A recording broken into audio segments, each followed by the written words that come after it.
Hello, everybody, and welcome to episode 17 of Cooldown Timer. I am Neefu, and with me today I am joined by Zingallsartman. Kobolds and beer. And from the frozen wastelands of Alaska, Mark Hamilton. Sober as a moose. I'm drunk as a monkey. Not really. So, how's everyone doing? So today... Okay, so... Things happen today. Things happen... Well, so this week... Well, at least for us this week, this is the week... The Super Bowl is technically 2 days from now, so just so you guys can fit things in your timing frame of when this is actually being recorded. Because So... Yeah. Square Enix was releasing a definitive edition of Tomb Raider where they had like updated character models and all kinds of stuff and made it look a whole bunch better than any of the versions that were released already. And so everybody was like, hey, you're going to release a PC version of that? And they were like, nope, not going to happen. But this week, Something did happen. Tomb Raider updated. And if you actually did a little bit of searching... They apparently accidentally deleted the English language voiceovers and made everything French. So thank you. Chocolat bleu. I can't speak French. And so apparently they had to then send out another update that made everything able to be English again. And then you had to download another gigabyte of audio files for the English version. The end. Tomb Raider was temporarily French. Yay! Wow, that story went nowhere. I know, right? I just wanted to tell you guys because I thought that was hilarious. Back to you, Mark. Wait. How would you feel if you woke up one day and everything was in French? Good lord, if your life was a video game, how does Laura Croft feel? That doesn't sound like a freaking French name at all. And when you start to talk, you are speaking French. Sacre bleu! And everything is French. Oui, oui. That's all the French we know combined. Oui, oui. Omelette du fromage. Kiss the girl. Whoa, whoa. That seems French-esque. That's not French. It sounds It's Little French Mermaid. as I know. Sebastian Let me was see. Jamaican. Oh. Yeah. Wow. Whoa. We just have been in a really singy mood tonight. We're recording this after 2 weeks ago's Amnesia videos. You know, because of time travel. Yeah. No, but basically, every time we finish with our sit down of Amnesia, we get super, super hyper because it's like, we're done. We don't have to deal with the stupid game anymore. So we're both very. Whee! Yeah. Of course. Speaking of Amnesia, Go ahead. let's speak of Amnesia. Wasn't that on the list? I'm Let's sorry, I speak can't of remember. Amnesia. Ba-dum. Anyway, go ahead. Speak of it. Okay, well, personally, I never actually played Amnesia because I do not like scary games. I have a low tolerance. Play it alone at night with headphones. I have a low tolerance for dark. scary Not that bad. games. I couldn't play. I couldn't play. Okay, in Half-Life 2, they've got that one section at night that's in like Ravenholm. When that game came out, I could not play that I couldn't play it, even if other people were in the room. I got too scared. Oh, I loved Ravenholm. I loved making other people play Ravenholm. Exactly. When you're watching someone else play it, it's fine, mostly, you know. But as soon as you take the seat, suddenly you're inching along. Amnesia is terrifying. Yeah, and I have seen gameplay videos of it, and I'm like, I'm never going to play this because this is friggin' terrifying. In that case, something that happened, holy crap, the water monster? Okay, so we're referring to episode 6 of the Amnesia videos. Oh gosh, there was that water monster. Go watch episode 6 of the Amnesia basically, videos. this water monster is chasing the player through water, and you have to jump from these box to box to avoid him. And you can't see the monster. All it's you just can like see all is this like splashes. Yeah, splashing wherever he is. And what was really weird was that afterwards we were talking about it, and Neefu thought it was like a giant eel, and I thought it was like this guy stomping through the water. So we like totally imagined it in different ways. Ideas of what was chasing us. Don't even get me started on giant eels. You know what game traumatized me for life? What? Super Mario 64, the level with the giant eel. Nah, I don't remember that. You've never played Super Mario 64? I've played it. I just don't remember I don't that. like Mario. There was that one level. It's all underwater, and there is like an eel levels are that is just unkillable, and he just strikes remember. at the worst possible moment. Well, it traumatized me. You have always been terrified of water. I remember going, you know what? Freaking Minecraft needs sharks. And you were like, no! Yes. Minecraft does not need sharks. No, definitely not. That's one of my fears. Water creatures Sharks? coming out from nowhere and devouring me horribly. Dun-dun, Dunno. Yeah. dun, dun, I think- Surprise! Yeah. If we want to play armchair psychologist, I think it started when I was a little kid and we went to the beach, and on TV there was an episode of Baywatch, but I didn't know it was Baywatch. All I know is that there's a giant Portuguese Man of War that was stinging people. That was like the plot device. Oh no, Portuguese Man of War. And I thought that was the freakiest thing that I'd ever seen in my life. Yeah.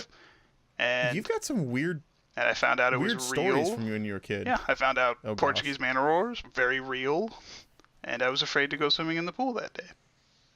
I remember you telling me a story about like climbing under a merry-go-round and getting hit in the head with a metal bar and having a concussion and bleeding everywhere and almost dying. I don't actually remember the bleeding or concussion because I don't remember much after the hit. I had a concussion early last year. Dude, you almost went crazy when you had a concussion. I was going nuts. So, I took an ice skating class at school. I expect that this is going to be a very, very eclectic episode. There's just going to be a bunch of really, really random stuff in this one. So last year, I took we just looked up a picture of a Portuguese Man of War. Those things are scary. Yeah, I couldn't remember what they looked like. Right? They kind of look like they freaking look like the guys from... They look like Elcor? No, Elcor with a giant freaking 8 people. The Hanar. Hanar, yeah. They look They like look like some Hanar kind of from Mass Well, the terrible Hanar are based off of them. sci-fi monster. That's what they look like. Yeah, they float on top of the water and this inflates with air. Ugh, that's creepy. It's great radio right here. Okay, moving on. What is that? That is so cool I took an ice skating class. I used to actually do figure skating when I was a lot younger, but there came a point where I was I was still trying to figure out what I was able to do and still. Oh gosh, that is a disgusting creature. I looked up Monsters of the Deep. Continue. Google Monsters of the Deep and find some scary things. And so That's a Lego figure. They had us like do some like ballerina moves, and I was very self-conscious of that because I hadn't quite understood that was okay. I see. And so I quit and joined hockey for about a month. Really? Yes. I didn't know that. For about a month. You joined a lot of stuff for about a month. Yeah, well, He's a Dylanette. you gotta try it at least once. So I quit ice skating, and then end of college, I had to take a stupid physical fitness class, and I was like, okay, fine, I might as well take something I at least know something about. So I took ice skating, and I was like, You can okay, take ice skating as a class? yeah, you can take ice skating as a class. Wow. I was like, okay, stupid ice skating. You conquered me in the past, but I'm going to conquer you now. So I decided that I was going to do some of the crazy stuff that I hadn't done before. And in the process of doing such, I lost my balance because I'm a klutz and fell and hit my head. But lucky for me... Would it be the first time you slipped on ice? Yep, that's true. But lucky for me, I had a ponytail, and the ponytail was just perfectly... Well, I guess not a ponytail, more like a pony ball or... It's a He had a ball top knot. but It's kind of like a hair airbag attached to the back exactly. of his It's a head. hair airbag. So yeah, so I got a nice little concussion, and I couldn't do anything for the next like 2 weeks. And I like using my brain, and I wasn't allowed to use my brain because I got like really emotional and overwhelmed that I couldn't do the things that I normally could do, and it angered me. And concussions are stupid. He kept calling me. He'd call me like every day and just want to talk for hours. Because I was He was so bored. I don't know if I've ever had a concussion. I had a concussion. Well, you've done a You lot of broke your things. back. You broke your back. I've never gone to the doctor for anything. Your Man, dad I'd threw a probably rock die. at you. He didn't mean to. Well, he meant to. He didn't mean to hit me. There's been several. Okay, and I almost fell on a stake once. I'm assuming you mean like a pointy wooden stake. Oh, I not would jump on a meaty steak. No, I was. Oh, and then a tree almost fell on me once. I actually had to roll out of the way. Did I ever tell you about that one? No. There was a thunderstorm, and at when we were living in the mobile home like forever ago, and this tree, there was this dead tree, and it shattered in like 6 pieces, and the whole top half of it just came straight down like a freaking battering ram, and I had to jump out of the way. Where were you? I was right outside our house. Oh God. And it landed right where I had been standing, and then it fell, and I had to like roll out of the way. I jumped backwards, and then it fell, and I had to roll out of the way, and I was like, I'm gonna go inside now. Some action that movie was a stuff. wise decision. Speaking of crazy things that happen, Mark, I don't think I've even told you this yet. So, my fiance got pepper sprayed at work the other day. What? Yes. Accidentally. Who would pepper spray such a nice person? And such a non-intimidating person? Well, it was the security guard, and he was trying to spray someone else, and he sprayed like everybody. It like floated through the air. Yeah, she works at a movie theater, and I guess there's this guest that stole someone's seat, and they've got assigned seating there, and Because they've got like crazy comfortable recliner chairs. yeah, and it's a small theater. I Yeah. mean, because of the giant recliners. Anyway, so the people that had the seats go, excuse me, you're in our seats, and this guy was just like, get away, or I'm gonna slit your throat. And so they left, and they went out to the theater. They're like, this happened, and we're just gonna go home now. And so the security guard went in there to get that guy, and stuff happens. The security guard ends up having to pin one of the guys to the ground, and then the other guy that's with the first guy starts attacking the security guard. Security guard gets out mace, sprays everywhere, nails the manager and my fiance. Well, yeah, it had wafted through the air towards them. Yeah, well, I mean, she didn't get like terribly hit with it, but I mean, it was enough Then for her to I be think burning. it also like it hit a customer that was standing in between your fiance and the mace. She cloud. got it. She got it a lot. Third not near. hand. Yeah, she wasn't hit nearly as bad as her manager. And then the Another victim of the motion pictures industry. Stupid movies. she gave her hazard pay. But yeah, so that happened. It was My dad actually in is the a- middle of.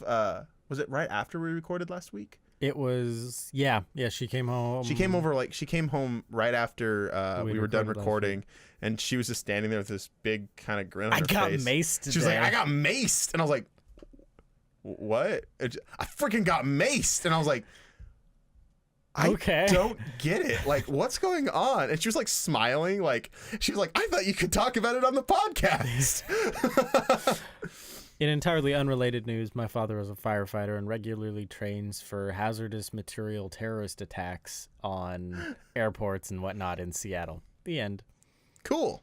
Oh, that's useful. Hey, I don't know if I've ever gotten a concussion. I've certainly never been diagnosed with one. But you know how they say, like, you see stars? Yes. Like it's a cartoon thing. Hit on You the head, totally see do. stars. I thought that was hyperbole You until totally I do. tried doing a somersault on a hardwood floor, and then when I stood up, there's all these little points of light floating through my vision. Speaking of somersaults, there was a period of time when we were in junior high school, I think, where you were obsessed with somersaults. Did I ever tell you I was in gymnastics? I'm not surprised. You were in freaking everything. Now, anyway, so I just remember this one time we were at our an overnighter thing or something at a church, and they had this a central kind of basketball courtish kind of area, and then this hallway that went all the way around it. And so everyone is in that middle room, and the hallway lights were off. So I mean, you could see a little bit. I mean, you're not gonna like smash into somebody. But anyway, so I'm walking, and But if you walked into it, your eyes would adjust, a la Amnesia. Yeah. Anyway, so I'm walking with Mark. Mark just gets on the ground and begins somersaulting. And I'm just like, okay. So I'm following him, and people are walking down the hallway, and they can see me, but they don't see Mark. And we're and it's like Delta salt. it was great. People were like, whoa, whoa, and like jumping out of the way because they suddenly see this freaking Goron rolling across the ground. It was amazing. Fun fact, I still am obsessed with somersaults. I just can't do them anymore. I actually get dizzy watching you play Amnesia. I get motion sickness so easy. I can't freaking look down. I can physically do them, but I'm an adult now. I'm supposed to be dignified. There aren't many long stretches where I could do them. I got into a little thing with my cousin a while back about this, and he was like, well, I grew out of that stuff. I was like, some people grow out of having fun. And then you put on your sunglasses and picked up your inflatable dolphin and went waka waka. So what Mark actually was referencing a while back was once upon a time we were just hanging out one day and we had to go, and it was icy and it was cold, and I thought it would be a wonderful idea. I'm so mad at you guys. To grab a piece of ice and run at Mark and Zam and throw it at them.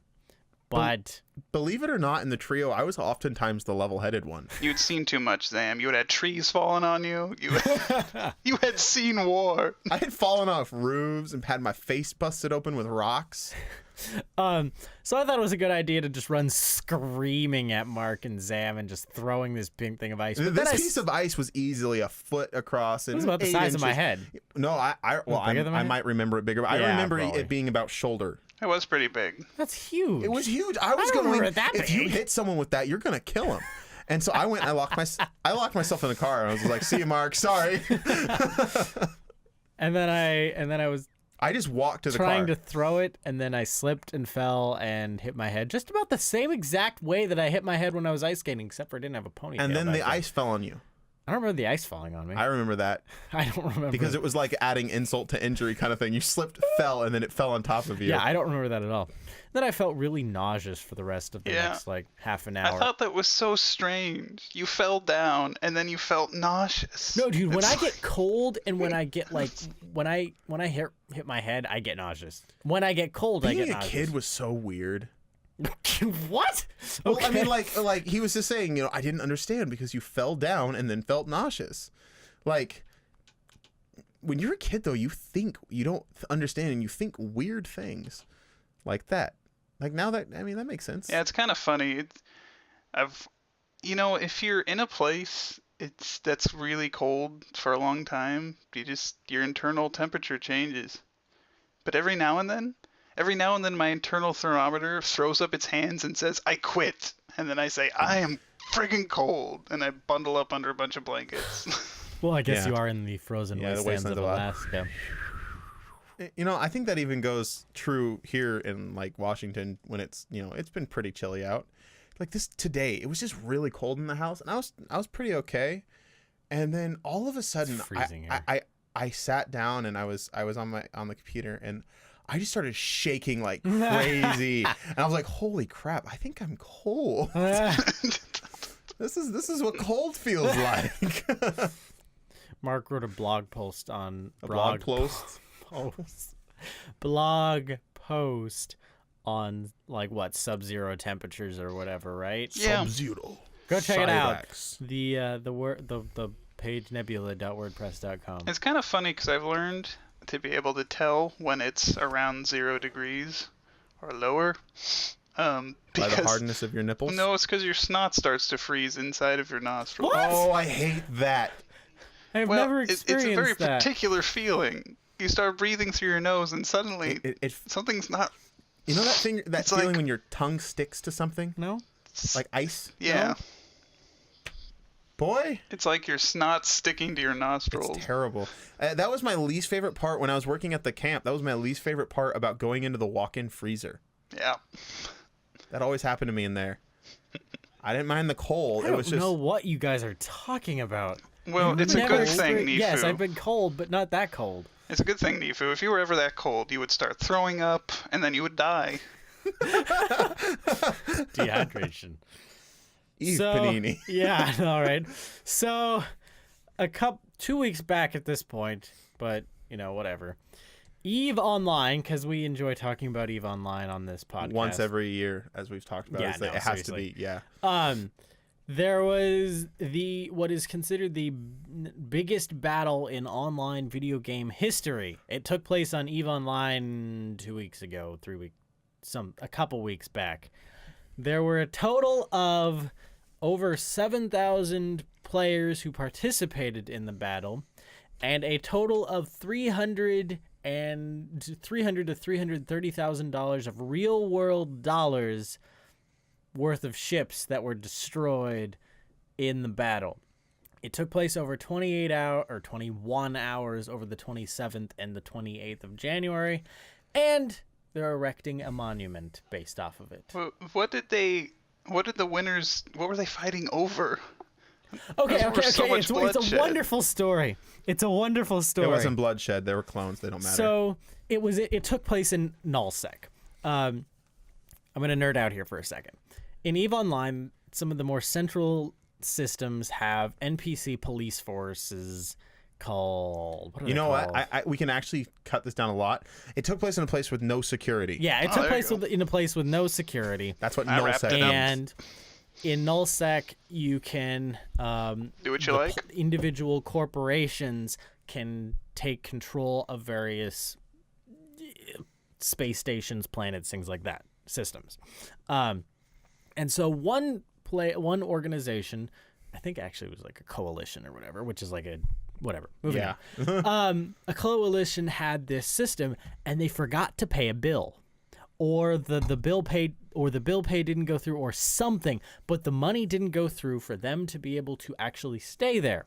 So Concord, which is the NPC police force, no longer was it their station, and so this other coalition was like, oh hey, that station's up, or that system's up for grabs now, we're gonna go take it now. And so this other coalition was like, oh hey, yay, we're gonna go take it. And then the people who originally were there were like, oh crap, if they come take our stuff, or like come take the station, we all of a sudden lose everything that we had stored in those stations, because reasons. Well, I mean, if somebody else owned the station, yeah, they could undock, but then it'd get destroyed. Gotcha. And so this whole thing, it was an opportunity, because a land grab. Exactly. In space. And so both sides were like, okay, we can definitely win this thing. And so they would like call everybody, wake people up in the middle of the night. We need your help. We need you to come help us. The galaxy needs you. And so stop doing productive things. And stop hanging out with your girlfriends. Because stop working. Get to your computer. Because of log in. Get on Eve and fight the evil other corporation. The coalition because needs of you. The way that EVE Online works, if there's too much stuff going on in one sector of the galaxy at one time will slow down. And so they figured that because there were so many people in that area at once, time slowed down. It's called time dilation, whatever. It took place over 21 real-world hours, but if time dilation had not been happening, it would have taken place over 2 hours. I see. A lot of time to think about stuff. I don't know. For Lordaeron! For the elves! It's a fun little story about... That's pretty exciting. I wonder if it was worth it. Fun people can be. Nope. Well, I mean... People lost real world money. There were 70 Titans that were destroyed in that battle. Titans are the biggest ship that you can get in EVE and are worth about 3,000 real-world dollars. And they take a bunch of real-world time to build and train your character to be able to fly. Man. And then that version of the character is also dead. As long as they had a clone with adequate... Now, the question is, who won? The attacking forces won. So the defenders lost everything. The defenders lost their area. Everything. Yeah. Because they probably had like ship stocked. Oh, yeah. They had all kinds of stuff docked. So the lesson is, folks, always pay your bills, or your neighbors will conspire to kill you. Yep. That or always have more Titans. That's a pretty good rule. Always have more Titans. We need to make that like an acronym. AHMT. Put that on a wristband. You know what's my favorite EVE story I read about? Tell us. Is that whole Galactic Bank Ponzi scheme scam. Why don't you tell the people at home? Oh, it's pretty simple. You know, EVE Online, you can make your own businesses and stuff. Fairly early in the game, I guess. No business having a business in this game. Technically, it's a corporation. Someone started a galactic bank that basically acted as a bank. You could save put your money in a savings account and they would give people loans at interest rates, and this guy really expanded his corporation to a bunch of different players working for the bank and a lot of different people using the bank. Huge amount of money. And then one day, after years of running this bank, the guy who started it takes all the money and runs. He just takes all of it, builds the most expensive ship in the game, and goes off and hides in a nebula and says, "See ya." EVE Online. Now, see, here's the thing. That guy can stop playing the game and say, I beat EVE Online. I won. There is no other victor. I'm satisfied. Until now. Now we have another great big story, and the attacking force, they won. EVE is a tremendously interesting game, as you long hear as you about hear it about once it a year. once a year from the outside. Yep. That is EVE Online for you. Speaking of MMOs, I started playing Neverwinter the other day. And how is another stupid MMO that you love? It's pretty fun, especially for free. No, okay, though, this one guy, he made me so mad. You know how Eve is talking about adding like another game where you can play as like the land forces or something like that? Oh, they already have. It's Dust 4541. Yeah, whatever. 514, This guy was talking about that. He's just like, I'm just wondering when they're going to make it where we can play with other people in other MMOs in this MMO. Like we could play with people playing WoW. I'm like, that would be so unbalanced even if they were okay with it. Wouldn't make But, any like, sense. And his argument was they're doing it in EVE Online. They're both EVE games. They're both done by CCP. And EVE Valkyrie, the Oculus Rift exclusive game where you get to fly a spaceship, is also in the same universe by CCP. They're both, all three of them are by CCP. Yeah, I know. This guy was stupid. This guy was stupid. This guy was probably 14. He probably was. I'm hoping he was a troll, but I really don't think he was. That's the worst feeling in the world, is when you hear someone saying something and it's like, are you being serious? Because if you're being serious, you're being an idiot. Yeah. You know, Part of you hopes they're being serious just so you can hate them, and part of you hopes they're trolling just so I that... love hating from a distance. Well, you know, I have boundless optimism in the respect and dignity of all human beings, as long as I don't have to interact with most of them. Yeah. I find that so I'm that person that was like super emo in high school, but it was really weird because I found out as soon as I got out of high school that I'm an extreme optimist. Yeah. I always thought it was funny. You would always make emo jokes while being very emo yourself. How many razors does it take to cut an emo? I thought I made an emo joke. You've always had a today. repository of what emo it was, jokes, and then I was freaking like, emos are hilarious. I remember thinking when you were deepest in your emo-ness of your own self. I remember thinking it's kind of ironic. You never understood either of us in our teenage emotions. We had so many emotions, and you were just like this happy puppy. Yeah. Just going about your business and being smart. I didn't sweat it. Tisk tisk. Okay, so the other day I got in this really weird mood, and I looked up like real life vampires. You know those people that like really I got nothing. Anyway, I looked it up. They were like freaking like they were talking about real life vampires. You've never heard of this? People who live the life of a vampire. They drink blood and crap. Yeah. These people are crazy. They will literally get like surgery done so that they have fangs. They literally live the life. They form the groups of vampires and everything. Huh. These people were talking about how like this guy, and I mean, for all I know, he was a giant troll. But I kind of looked into it a little bit, and all the links he had in there were real links to real places. And there was a place where you could set up to be a blood donor for vampires. And he said a great way to do it is by finding an emo. I'm dead serious. I was like, yeah, people gotta have hobbies. And he was like, well, takes all sorts to make the world. And he was like, well, most vampires are just energy vampires, and they feed off the energy of other people. Extroverts. Yeah. And he's like, but you might be a real vampire. And then he was talking about how you have to be careful of slayers, which actually do exist. And he was like, and he's just like, yeah. And I was like, please tell me this is a giant troll website. But I found no proof why it would be giant troll website. And I've heard of this in other places. This is stupid. It's weird, dude. It's like the most. Part of me goes, they're just LARPing, but they're taking it very seriously. Yeah, it's extreme LARPing. Though, you know, it's kind of funny. I was a while back. I wanted to write Well, you guys know about this, I think. I was writing a little vampire story. Yeah, I read it. And, Oh, you know, yeah, I remember that was fun. that kind of died on the vine. But Like- later, I thought, you know, isn't it kind of silly?